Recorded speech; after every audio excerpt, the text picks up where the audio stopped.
নমস্কাৰ জেআৰজি ব্লগলৈ পুনৰবাৰ সকলোকে স্বাগতম জনাইছোঁ। আজি আমি আলোচনা কৰিবলৈ লৈছোঁ অসম ৰাজ্যিক গ্ৰামীণ জীৱিকা অভিযানৰ অধীনত যিসকল মহিলাই ইতিমধ্যে এছএজি গঠন কৰিছে সেই মহিলাসকলক যিহেতু চৰকাৰৰ তৰফৰ পৰা মুখ্যমন্ত্ৰী মহিলা উদ্যমিতা অভিযানৰ জৰিয়তে 10,000কৈ টকা দিয়া হ'ব। সেই 10,000 টকাৰ বাবে যিখন ফৰ্ম সেই ফৰ্মখন ইতিমধ্যে আপোনালোক সকলোৱে লাভ কৰিছে। এতিয়া ফৰ্মখন কেনেকৈ ফিল আপ কৰিব তাৰ লগতে ফৰ্মখনত যি বিজনেছ প্লেন দিব লাগে সেই বিজনেছ প্লেনৰ সম্পৰ্কতে আজি আমি পুনৰবাৰ ভিডিঅ'টো প্ৰস্তুত কৰিছোঁ। ইয়াৰ আগতে আপোনালোকক নন ফাৰ্ম বিজনেছ প্লেন কেনেকৈ প্ৰস্তুত কৰে সেই সম্পৰ্কত এটা ভিডিঅ' দিছোঁ, আপোনালোক বহুতে চাইছে। এতিয়া যিসকলে নন ফাৰ্মৰ কাম কৰিব সেইসকলে নন ফাৰ্মৰ প্লেনখন আপোনালোকে প্ৰস্তুত কৰিব আৰু যিসকলে ফাৰ্মৰ প্লেন কৰিব মানে যিসকলে ফাৰ্মিঙৰ কাম কৰিব মানে উৎপাদনৰ ক্ষেত্ৰত যিসকল জড়িত হ'ব সেইসকলে বিজনেছ প্লেন যিখন ফাৰ্মৰ বাবে আছে সেই ফৰ্মখন আপোনালোকে ফিল আপ কৰিব। এইখিনিতে আপোনালোকক এটা কথা কওঁ যে বহুতে কৈছে যে প্লেনখন নিদিলেও হ'ব, কিন্তু আপোনালোকে এটা কথা মন কৰক যে যিখন আপোনালোকক মুখ্যমন্ত্ৰী মহিলা উদ্যমিতা অভিযানৰ যিখন ফৰ্ম দিছে সেই ফৰ্মখনত বিজনেছ প্লেন বুলি লিখা আছে। তাত বিজনেছ প্লেনটো আপোনালোকে কি কৰিব সেইটোতো উল্লেখ কৰিবই লাগিব, কিন্তু তাৰ লগতে অসম চৰকাৰৰ তৰফৰ পৰা মুখ্যমন্ত্ৰী মহোদয়ে কেইবাবাৰো কৈছে যে যিসকলে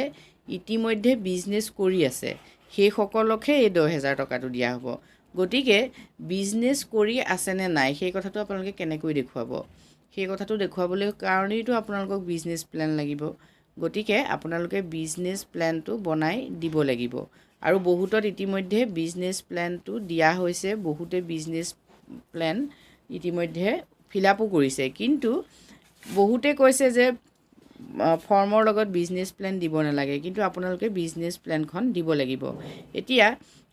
বিজনেছ প্লেন যিহেতু 3টা প্ৰকাৰৰ আপোনালোকে মন কৰিছে যে ফাৰ্মৰ, নন ফাৰ্মৰ আৰু ট্ৰেডিঙৰ। এতিয়া ট্ৰেডিঙৰ বাবে যদি আপোনালোকে বিজনেছ প্লেন কৰে তেতিয়াহ'লে সেইখনতো অকণমান বেলেগ হয়। প্ৰথমৰ কথাখিনি সকলোতে একে, মানে আপোনালোকে যদি ফাৰ্মৰ বাবে কৰিছে তেতিয়াও প্ৰথমখিনি একেই। প্ৰথমখিনিত আপোনালোকৰ থাকিব এখন ফাৰ্ম বিজনেছ প্লেন। আপোনালোকে চাওক ইয়াত প্ৰথমতে আহিব নেম অফ দ্য এণ্ট্ৰিপ্ৰিনিয়ৰ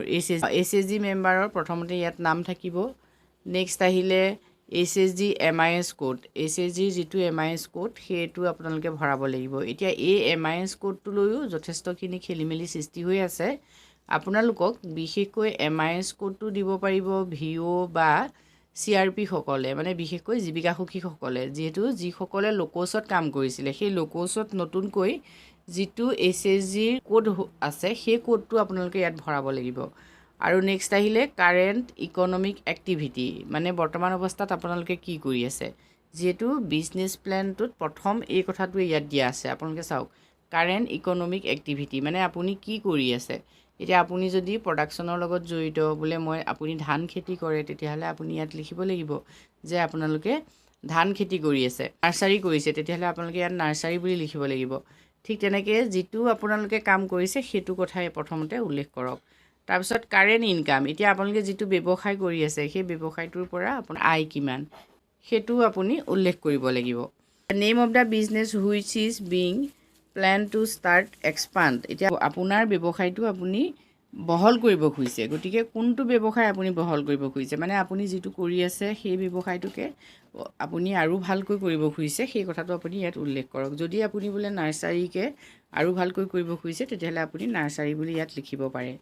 তেনেকৈ টাইপ অফ বিজনেছ, এতিয়া বিজনেছৰ টাইপটো আপোনালোকে চাওক প্ৰডাকশ্যন, ছাৰ্ভিচ লগতে ট্ৰেডিং। এখন যিহেতু ফাৰ্মিঙৰ গতিকে আপোনালোকে প্ৰডাকশ্যনত ইয়াত টিক মাৰ্ক দিব। তেনেকৈ ইনভেষ্টমেণ্ট প্লেনটো আপোনালোকে চাওক নেম অফ ৰ মেটেৰিয়েলছ, এতিয়া ৰ মেটেৰিয়েলছ বুলি ক'লে সাধাৰণতে কেঁচা সামগ্ৰী বুলি কোৱা হয়, মানে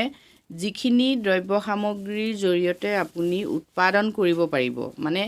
দ্ৰব্য এটা উৎপাদন কৰিবলৈ যিখিনি আপোনাক উপাদান লাগিব সেই উপাদানবিলাকেই হ'ল ৰ মেটেৰিয়েলছ।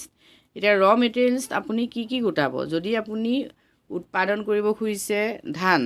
তেতিয়াহ'লে ধান খেতি কৰিবৰ বাবে আপোনাক কি কি সঁজুলি লাগিব সেই সঁজুলিখিনি সম্পৰ্কত আপোনালোকে ইয়াত উল্লেখ কৰিব লাগিব।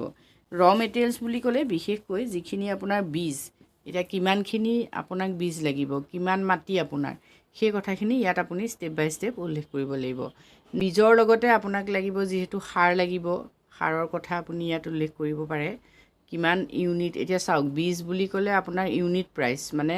পাৰ কেজি বীজত আপোনাৰ কিমান টকা হ'ব এতিয়া আপুনি যদি পাৰ কেজি বীজত ধৰি লওক 30 টকাকৈ যদি 1 কেজি বীজ ক্ৰয় কৰে তেতিয়াহ'লে ইয়াত 30 টকা লিখিব লাগিব তেনেকৈ ইউনিট ৰিকুৱাৰ্ড আপোনাক কিমান লাগিব বোলে আপুনি ধৰি লওক আপোনাক ধৰি লওক 4 কেজি লাগিব তেতিয়া আপুনি 30 লিখিব লাগিব তেনেকৈ টোটেল কষ্ট তেতিয়া আপোনাৰ টোটেল কষ্ট কিমান হ'ব যদি আপুনি ইউনিট প্ৰাইচত 30 টকা লয় তেতিয়াহ'লে ইউনিট ৰিকুৱাৰ্ড আপোনাৰ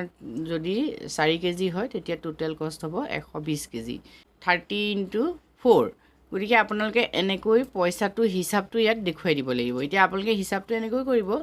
যাতে আপোনালোকৰ ইনভেষ্টমেণ্ট প্লেনটোৰ জৰিয়তে আপোনালোকক যিমানখিনি টকা লাগে সেই টকাখিনি যাতে আপোনালোকে পায়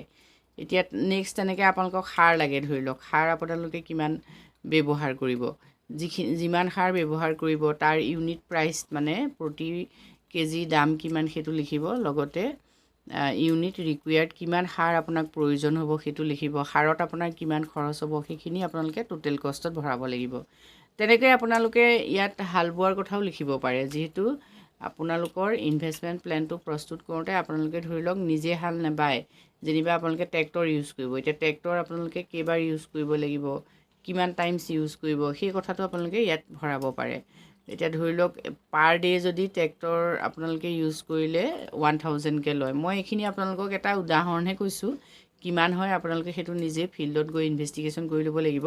এটা ট্ৰেক্টৰ যেনিবা আমি ধৰি ল'লোঁ দিনে ভাড়া ট্ৰেক্টৰ যদি ধৰি লওক 1000 টকা তেতিয়াহ'লে আপুনি যদি 10 দিনৰ ধৰে তেতিয়াহ'লে 10ৰ লগত 1000 আপোনালোকে পূৰণ কৰক আৰু পূৰণ কৰিলে যিটো কষ্ট হ'ব সেইটো টোটেল কষ্ট সেইটো ভৰাওক তেনেকৈ আপোনালোকে টোটেল ইনভেষ্টমেণ্টটো আপোনালোকে ইয়াত দেখুৱাব লাগিব ইনভেষ্টমেণ্টৰ পাছত আপোনালোকে টোটেল কষ্টটো তাৰপিছতে যোগ কৰি পেলাই ইয়াত দেখুৱাই দিব নেক্সট আহিলে ফাণ্ড ডিটেইলছত আপোনালোকে চাওক ফাণ্ড ফ্ৰম MMUA এতিয়া MMUৰ পৰা আপোনাক যিহেতু কিমান পইচা দিব সেইটো নিশ্চিত হৈ আছে 10,000 টকা গতিকে এইটোত আপোনালোকে MMUAত ইয়াত 10,000 ভৰাব লাগিব তাৰপিছতে সেলফ কন্ট্ৰিবিউশ্যন আপোনালোকে কিমান কৰিব এতিয়া সেলফ কন্ট্ৰিবিউশ্যন মানে আপুনি নিজে কিমানখিনি টকা খৰচ কৰিছে কিমানখিনি টকা আপুনি নিজে খৰচ কৰিব যেহেতু 10,000 টকাৰে আপুনি ব্যৱসায়টো আৰম্ভ কৰিব নোৱাৰে গতিকে আপুনি যদি তাত কিবা এটা নিজৰ খৰচ দেখুৱাওক যদি নহয় বোলে খুব কম পৰিমাণে আপুনি বোলে 1000 টকাহে আপুনি আপোনাৰ ফালৰ পৰা কৰিব ঠিক আছে আপুনি ইয়াত 1000ই ভৰক তেতিয়া আপোনাৰ টোটেলটো হ'বগৈ তেতিয়া আপোনাৰ টোটেল কিমান হ'ব চাওক টোটেল আপোনাৰ হ'বগৈ ধৰি লওক 10,000 1000 11,000 আপোনালোকে ইয়াত টোটেল হ'ব কিন্তু এইখিনিতে আপোনালোকে আৰু এটা কথা চাওক যিহেতু ইউনিট প্ৰাইচ টোটেল কষ্ট আৰু আপোনাৰ টোটেল এফালৰ পৰা যিটো হয় দুয়োটাই কিন্তু একেই হ'ব মন কৰিব ঠিক আছে নেক্সট আহিলে মাৰ্কেটিং এণ্ড সেলছ প্লেন এতিয়া আপোনালোকে যিহেতু দ্ৰব্য সামগ্ৰীটো উৎপাদন কৰিলে নহ'ব সেই দ্ৰব্য সামগ্ৰী কেনেকৈ বিক্ৰী কৰিব মানে মাৰ্কেটিং কেনেকৈ কৰিব বজাৰত আপোনালোকে বস্তুটো কেনেকৈ দিব সেই সম্পৰ্কেও আপোনালোকে ইয়াত উল্লেখ কৰিব লাগিব এতিয়া মাৰ্কেটিং কেনেকৈ কৰিব সেই সম্পৰ্কত মই কালি ভিডিঅ'টোত কিছু কথা দিছোঁ গতিকে মাৰ্কেটিঙৰ কথাখিনি একেই হয় মানে আপুনি ক'ত বিক্ৰী কৰিব ধৰি লওক আপুনি নিজে দোকান দি বিক্ৰী কৰিব নেকি বা ওচৰৰ বজাৰত বিক্ৰী কৰিব নেকি বা ডোৰ টু ডোৰ যাব নেকি মানে ঘৰে ঘৰে গৈ বস্তু বিক্ৰী কৰিব নেকি সেই কথাখিনি আপুনি ইয়াত উল্লেখ কৰিব লাগিব মানে আপোনাৰ ষ্ট্ৰেটেজিটো কি ঠিক তেনেকৈ এভাৰেজ সেলছ প্ৰাইচ এতিয়া প্ৰতিটো প্ৰডাক্টৰ বাবে আপুনি কিমান ল'ব নেক্সট আহিলে টোটেল সেলছ আপুনি কিমান সেল কৰিব সেইটো এটা অনুমান কৰি আপুনি কথাখিনি ইয়াত ভৰাব লাগিব মাৰ্কেটিং এণ্ড সেলছ প্লেনত আপোনালোকে প্ৰথমতে আহিলে প্ৰডাক্টটো কি লিখিব এক্সপেক্টেড প্ৰডাকশ্যন আপুনি কিমান কেজি প্ৰডাকশ্যন কৰিব আপোনাৰ কিমান কেজি প্ৰডাকশ্যন কৰিব কৰাৰ ইচ্ছা আছে নেক্সট আহিলে এভাৰেজ সেলছ প্ৰাইচ আপোনাৰ দ্ৰব্য সামগ্ৰীটোৰ গড় দৰ কিমান হ'ব মানে আপুনি প্ৰতিটো এককৰ পাৰ ইউনিট প্ৰাইচটো কেনেকৈ ধৰিব আৰু টোটেল সেলছ আপুনি কিমান কৰিব সেই কথাখিনি আপোনালোকে ইয়াত ভৰাব লাগিব এতিয়া এক্সপেক্টেড প্ৰডাকশ্যন ধৰি লওক আপোনাৰ 100 কেজি আপুনি 100 কেজি উৎপাদন কৰিব বিচাৰিছে পাৰ পিচ আপোনাৰ পাৰ প্ৰডাক্ট প্ৰতিটো ইউনিটৰ বাবে আপোনালোকে ধৰি লওক 10 ৰুপিজকৈ ধৰিলে বা পাৰ কেজি হ'বও পাৰে 10 ৰুপিজ তেতিয়া আপুনি 100 কেজি উৎপাদন কৰিলে 10 টকাকৈ যদি ধৰে তেতিয়া আপোনাৰ যিটো টোটেল সেলছ সেইটো আপুনি কি কৰিব লাগিব 100 × 10 কৰিলে 1000 হ'ব তেনেকৈ আপোনালোকে ভৰাব লাগিব এতিয়া সেই গোটেই কথাখিনি আপোনালোকৰ নিজৰ ওপৰতহে কিন্তু ডিপেণ্ড কৰিব মানে আপুনি কি লিখিব সেইটো নিৰ্ভৰ কৰিব আপোনাৰ ওপৰত মানে পইচাটো আপুনি কিমান ভৰাব অৰ্থাৎ আপুনি এতিয়া যিটো দ্ৰব্য সামগ্ৰী বিক্ৰী কৰিব সেই দ্ৰব্য সামগ্ৰীটোৰ দৰ বজাৰত কি চলি আছে সেইমতে আপোনালোকে প্ৰাইচটো নিৰ্ধাৰণ কৰিব লাগিব মানে দৰটো তেনেকৈ ধৰিব আৰু কিমান উৎপাদন কৰিব সেইটো এটা অনুমানেই দিব লাগিব যিহেতু কাৰণ আপোনালোকে সেইটো আশাহে কৰিব যে ইমানখিনি যিহেতু সেইটো অনুমান কৰিয়ে আপোনালোকে ভৰাব লাগিব নেক্সট চাওক এক্সপেক্টেড এডিশ্যনেল ইনকাম এতিয়া আপুনি তাত এক্সট্ৰা কিবা আয় আশা কৰে নেকি এক্সট্ৰা কিবা আপুনি আয় কৰিব নেকি এডিশ্যনেল আপোনাৰ অতিৰিক্ত ইনকাম আপুনি আশা কৰে নেকি যদি কৰে তেতিয়াহ'লে ইয়াত আপোনালোকে য়েছ লিখিব পাৰে আৰু বিষয়টো কিহৰ ওপৰৰ পৰা আপুনি অতিৰিক্ত আয় আশা কৰে সেইখিনি আপুনি এইটো ঘৰত ফিল আপ কৰিব নেক্সট আপোনালোকে submitted by signature of the HSG member HSG মেম্বাৰৰ দ্বাৰা ইয়াত ছিগনেচাৰ কৰাব নেক্সট আহিলে verified signature of block coordinator দ্বাৰা নেক্সট আপোনালোকে ভেৰিফাই কৰাব লাগিব মানে ছিগনেচাৰ কৰিব লাগিব মুখ্যমন্ত্ৰী মহিলা উদ্যমিতা অভিযানৰ ফৰ্ম তাৰ লগত আপোনালোকে এই বিজনেছ প্লেনটো গাঁঠি দিব লাগিব এইখন হ'ল ফাৰ্মিঙৰ বিজনেছ প্লেন এতিয়া চাওক বহুতে আপোনালোকে অন্যান্য বিষয়ৰ ওপৰত বিজনেছ প্লেনৰ কথা ইতিমধ্যে উল্লেখ কৰিছে কমেণ্ট কৰিও আপোনালোকে সেই সম্পৰ্কত জানিব বিচাৰিছে এষ্টিমেটটো আপোনালোকে নিজে ধৰিব কিন্তু তাতে 10,000 টকাটো চৰকাৰে দিব সেইটো মন কৰিব 10,000 টকাৰ লগত আপুনি কিমান টকা দিব সেই কথাটো আপুনি নিজে ভৰালেই হ'ল আৰু সেইখিনি আপোনালোকে যোগ বিয়োগ কৰি হিচাপটো নিৰ্দিষ্টকৈ উলিয়াব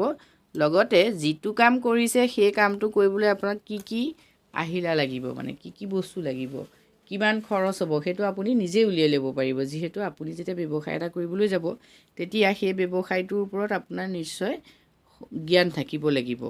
মানে বস্তু বা নাথাকিলেও আপুনি সেই ব্যৱসায় কৰা অন্য কোনোবা ব্যক্তিক সুধি হ'লেও সেই বিষয়টোৰ ওপৰত আপুনি সকলো তথ্য সংগ্ৰহ কৰি এই বিজনেছ প্লেনটো প্ৰস্তুত কৰিব লাগিব যি কি নহওক আজি আমি বিজনেছ প্লেনৰ সম্পৰ্কত এইখিনি কথা আপোনালোকক অৱগত কৰিলোঁ যদি আপোনালোক ভিডিঅ'টোৰ দ্বাৰা উপকৃত হৈছে কমেণ্ট কৰি জনাব ধন্যবাদ